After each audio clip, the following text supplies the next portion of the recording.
Hello बच्चों, कैसे आप सभी लोग। मैं उम्मीद करता हूँ कि आप लोग बहुत ही अच्छे होंगे।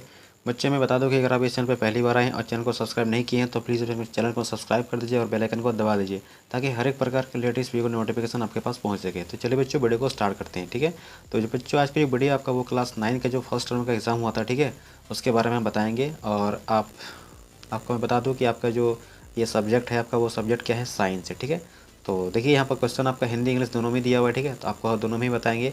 तो इस वीडियो में सिर्फ आपको हम जितना भी इसका आंसर है, ठीक है, जो इसका सही आंसर है, सिर्फ आपको हम उसके बारे में बताएंगे। ठीक है, तो चलिए देखते हैं क्या क्वेश्चन है आपका। क्वेश्चन क्या है आपका, कौन अदिश राशि है। ठीक है, ऑप्शन क्या है, बल, त्वरण, चाल, विस्थापन।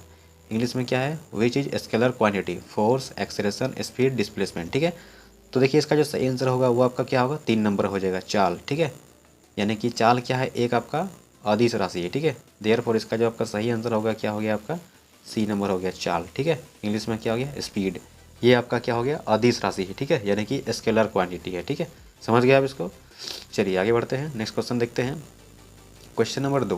क्वेश्चन नंबर 2 में बोला गया है कि ओडोमीटर मापता है। ठीक है, ऑप्शन क्या है, चाल, दूरी, समय, औसत चाल। ठीक है, इंग्लिश में देखते हैं, ओडोमीटर मेजर। ऑप्शन क्या है, speed, distance, time and average speed. ठीक है, तो ओडोमीटर आपका क्या मापता है, तो इसका जो सही आंसर होगा वो आपका 2 नंबर हो जाएगा, दूरी। ठीक है, क्या हो जाएगा, दूरी, यानी कि डिस्टेंस। ठीक है, ये हो गया आपका इसका सही आंसर। ठीक है, चलिए नोट कीजिए इसको, आगे बढ़ते हैं next question. Question number 3। Question number 3 में है कि त्वरण का एसआई मात्रक है। ऑप्शन है metre, metre per second, metre per second square या मीटर स्क्वायर पर सेकेंड। ठीक है, इंग्लिश में क्या है, the SI unit of acceleration is metre, metre per second, metre per second square या मीटर स्क्वायर पर सेकेंड। ठीक है, तो देखिए इसका जो सही आंसर है वो आपका 3 नंबर हो जाएगा, यानी कि मीटर पर सेकेंड स्क्वायर। ठीक है, क्या होगा, मीटर पर सेकेंड स्क्वायर, ये आपका होगा 3 नंबर सही आंसर। ठीक है, चलिए अगला क्वेश्चन आपका है 18 नंबर। ठीक है, 18 नंबर क्वेश्चन में है कि गैस के कणों के बीच आकर्षण बल होता है। तो इसका जो सही आंसर होगा वो आपका क्या होगा, सी नंबर, 2 नंबर, कम होता है। ठीक है, गैस के बीच में जो आकर्षण बल होता है वो क्या होता है, कम होता है। इंग्लिश में क्या है, force of attraction between the particle of gas is less. क्या आंसर होगा आपका, 3 नंबर में लेस। ठीक है, तो 2 नंबर होगा। ठीक है, चलिए 19 नंबर। निम्न में द्रव में कौन अनिश्चित है, द्रव में क्या अनिश्चित होता है, तो इसका आंसर हो जाएगा आपका आकार। यानी कि द्रव का आकार क्या होता है आपका, अनिश्चित होता है। ठीक है, और बाकी सब पे क्या होता है, निश्चित होता है। ठीक है, याद कीजिए 2 नंबर आकार। चलिए इंग्लिश में क्या है, विच of the following is indefinite in liquid. Indefinite क्या होता है, लिक्विड में। ठीक है, तो इसका आंसर होगा सेब। लिक्विड में जो है ना, सेब आपका क्या होता है, इनडिफिनिट होता है। अगला क्वेश्चन क्या है, 20 नंबर। निम्न में से कौन सा कपड़ा गर्मी के समय में अधिक आरामदायक होता है। ठीक है, देखिए तो गर्मी में जो सबसे आरामदायक कपड़ा होता है वो क्या होता है आपका, सूती कपड़ा होता है। ठीक है, इसका आंसर क्या हो गया आपका, 3 नंबर। इंग्लिश में क्या है, इंग्लिश में which of the following clothes are more comfortable during the summer. तो समर में सबसे अधिक कंफर्टेबल क्या होता है आपका, तो कॉटन क्लॉथ होता है। ठीक है, चलिए हो गया क्वेश्चन नंबर, नेक्स्ट पढ़ते हैं। 1 नैनोमीटर बराबर होता है, नैनोमीटर किसके बराबर होता है। ठीक है, तो इसका आंसर होगा आपका कितना, 1 नैनोमीटर। ठीक है, 1 नैनोमीटर, यानी कि 1 नैनोमीटर किसके बराबर होगा, तो 1 नैनोमीटर किसके बराबर होगा, तो 1 नैनोमीटर 1 नैनोमीटर के बराबर होगा। ठीक है, यहाँ पर बहुत सारे बच्चे जो है गलत किए होंगे। ठीक है, यहाँ पर क्या है कि एक्चुअली में 1 नैनोमीटर इक्वल टू होता है 10⁻⁹ मीटर होता है। ठीक है, 10⁻⁹ मीटर। यहाँ पर देखिए 10⁻⁹ मीटर नहीं दिया हुआ है, यहाँ पर दिया हुआ है नैनोमीटर।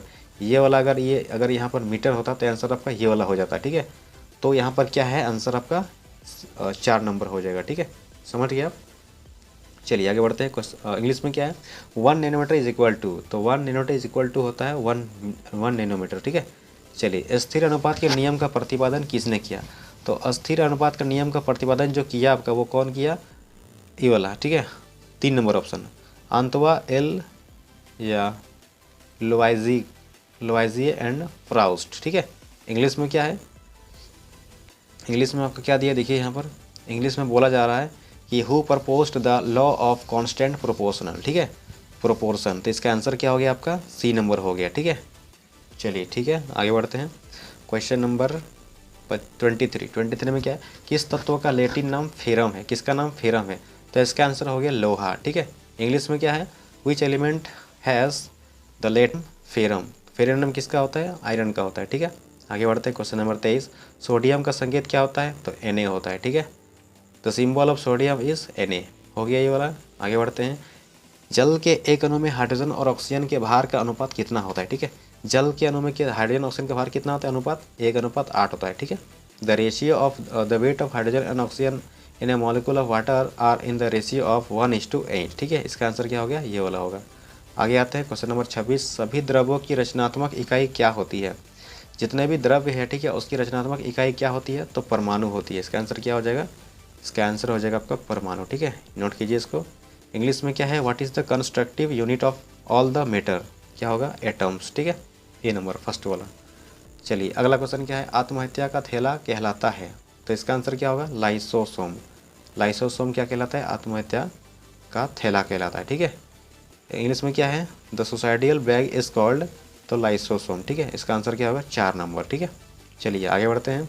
क्वेश्चन नंबर हम आते हैं 28 नंबर में, तारक केंद्र का कार्य है। ठीक है, तारक केंद्र का कार्य क्या होता है आपका, तो इसका आंसर होगा आपका तर्कु निर्माण। क्या होगा, तर्कु निर्माण। ठीक है, इंग्लिश में क्या है, इंग्लिश में है the function of centrosome is. ठीक है, तो इसका आंसर क्या हो जाएगा आपका तर्कु निर्माण, यानी कि स्पिंडल फॉर्मेशन। ठीक है, ये वाला होगा 2 नंबर ऑप्शन। चलिए 29 नंबर में आते हैं, मानव शरीर की सबसे लंबी कोशिका है। ठीक है, तो इसका आंसर क्या हो जाएगा, इसका आंसर होगा आपका तंत्रिका कोशिका। ठीक है, इंग्लिश में क्या है, इंग्लिश में है कि the longest cell of human body is, तो न्यूरॉन। क्या होगा इसका आंसर, न्यूरॉन। ठीक है, चलिए 30 नंबर में आते हैं, पादप और जंतु कोशिका में प्रमुख अंतर। पादप और जंतु कोशिका में प्रमुख अंतर क्या होता है, तो पोषण संबंधी, यानी कि पोषण यानी खाने पीने के संबंध में क्या होता है, पादप और जंतु में अंतर होता है। ठीक है, इंग्लिश में क्या है, the main difference between the plant and animal cell is, इसका आंसर क्या हो जाएगा, रिलेटेड टू न्यूट्रिशन। ठीक है, चलिए आगे बढ़ते हैं। क्वेश्चन नंबर 31 में आते हैं, जंतु कोशिका में नहीं पाया जाता है। ठीक है, जंतु कोशिका में क्या नहीं पाया जाता है, तो कोशिका भित्ति। कोशिका भित्ति जो है आपकी जंतु कोशिका में नहीं पाया जाता है। इंग्लिश में क्या है, animal cell does not contain, तो animal cell does not contain cell wall. Cell wall जो है ना, ये आपका क्या होता है, एनिमल में नहीं होता, ये आपको प्लांट में होता है। अगला क्वेश्चन क्या है कि रंगीन प्लास्टिड को कहते हैं, रंगीन प्लास्टिड को क्या कहते हैं, तो क्रोमोप्लास्ट कहते हैं। ठीक है, the colour plastid is called chromoplast, sorry chromoplast. ठीक है, इसका आंसर क्या हो गया, क्रोमोप्लास्ट। आगे आते हैं क्वेश्चन नंबर, अगला क्वेश्चन नंबर आपका होगा 33 नंबर में, कि किसी अनुपस्थिति में प्रोटीन संश्लेषण नहीं होता है। किसकी अनुपस्थिति में प्रोटीन संश्लेषण नहीं होता है, तो इसका आंसर क्या हो गया, राइबोसोम। ठीक है, इंग्लिश में क्या है देखते हैं यहाँ पर, इंग्लिश में बोल रहा है कि protein synthesis does not take place in the absence of, तो इसका आंसर क्या हो गया, राइबोसोम। ठीक है, 4 नंबर। ठीक है, आगे बढ़ते हैं। क्वेश्चन नंबर 34, किस प्रकार के उत्तकों की क्रियाशीलता के कारण पौधे में वार्षिक वलय बनते हैं। ठीक है, तो इसका आंसर क्या होगा, तो इसका आंसर है पार्श्वरी व विभोज्योतक। ठीक है, यानी कि 2 नंबर। इंग्लिश में क्या है, by the activity of which type of tissue are the annual rings in plants form. ठीक है, तो इसका आंसर क्या हो गया, इसका आंसर हो जाएगा 3 नंबर। ठीक है, ये वाला लेटरल मेरिस्टीम। ठीक है, ये वाला। 35 नंबर आते हैं, निम्न में से कौन फ्लोएम उत्तक का भाग नहीं है। ठीक है, फ्लोएम उत्तक का भाग कौन नहीं है, तो इसका आंसर क्या होगा, इसका आंसर है स्नायु। क्या आंसर है इसका, स्नायु। ठीक है, यानी कि 3 नंबर। ठीक है, इंग्लिश में देखते हैं क्या है इंग्लिश में, which of the following is not a part of phloem tissue. ठीक है, तो इसका आंसर क्या हो गया आपका, इसका आंसर हो गया आपका सी नंबर, यानी कि 3 नंबर, लिगामेंट। ठीक है, नोट कीजिए इसको।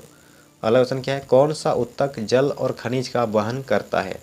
कौन सा उत्तक जल और खनिज का वहन करता है, तो जल और खनिज का वहन कौन करता है, तो इसका आंसर जो आपका होगा, सही आंसर वो क्या होगा आपका, जाइलम, यानी कि 2 नंबर। ठीक है, इंग्लिश में क्या है, विच of the following tissue transport water and mineral. ठीक है, कौन सा टिश्यू जो है वाटर और मिनरल को ट्रांसपोर्ट करता है, तो इसका आंसर क्या होगा, जाइलम। ठीक है, ये वाला 2 नंबर। ठीक है, चलिए 37 नंबर, मूंगफली और बादाम के छिलके में पाया जाता है। मूंगफली और बादाम के छिलके में क्या पाया जाता है, तो इसका आंसर होगा आपका एस्क्लेराइड्स, यानी कि 2 नंबर हो जाएगा, एस्क्लेराइड्स। ठीक है, चलिए हो गया। इंग्लिश में क्या है, dash is found in the cell groundnut and almond. ठीक है, तो इसका आंसर क्या हो गया आपका, ये वाला एस्क्लेराइड्स। ठीक है, हो गया आपका। चलिए नेक्स्ट पढ़ते हैं आगे, क्वेश्चन नंबर 38 में। 38 में क्या है, शरीर की बाहरी और भीतरी रक्षक आवरण बनाते हैं। ठीक है, तो इसका आंसर क्या हो गया, इसका आंसर हो गया आपका एपिथेलियम उत्तक, यानी कि एपिथेलियम उत्तक जो है शरीर के भीतरी और बाहरी रक्षक का आवरण को बनाते हैं। ठीक है, इंग्लिश में क्या क्वेश्चन है, विच of the following form in the inner and outer protecting covering of the body, तो इसका आंसर क्या हो गया, एपिथेलियम टिश्यू। ठीक है, 2 नंबर। चलिए आगे आते हैं 39 नंबर में। जिस मेरुदत्त की कोशिकाओं में हरित लौह पाया जाता है उसे कहते हैं, उसे क्या कहते हैं? तो उसे हम लोग कहते हैं क्लोरेनकाइमा। क्या कहते हैं उसे? क्लोरेनकाइमा। इंग्लिश में क्या है? The chloroplast containing cell of the parenchyma are called. तो आर कॉल्ड क्या हो गया आपका? तो आर कॉल्ड क्लोरेनकाइमा। ठीक है, फर्स्ट 2 नंबर ऑप्शन हो जाएगा। ठीक है, चलिए अगला क्वेश्चन क्या है? अगला क्वेश्चन में है ट्रैकिड्स पाए जाते हैं। तो ट्रैकिड्स क्या पाए जाते हैं? ऑप्शन आंसर क्या होगा? सो जाइलम में। ठीक है, जाइलम में जो है आपका ट्रैकिड्स पाए जाते हैं। इंग्लिश में क्या है? तो ट्रैकिड्स आर फाउंड इन, तो tracheids are found in xylem. ठीक है, इस तरह से हो। चलिए नोट कर लिए होंगे आप। मैं उम्मीद करता हूँ कि आपने जो है सारा जितना भी क्वेश्चन का आंसर हो गया अभी। ठीक है, आप आंसर शीट को आप क्या किए होंगे? नोट किए होंगे। ठीक है, अगर अच्छा लगा तो वीडियो को आप लाइक कर दीजिए और दोस्तों से क्या कीजिए? शेयर कीजिए, ताकि हर एक बच्चों को जो है ना क्या होगा कि उसका भी अपना मार्क्स का जो है पता चल जाएगा। ठीक है, समझ रहे आप?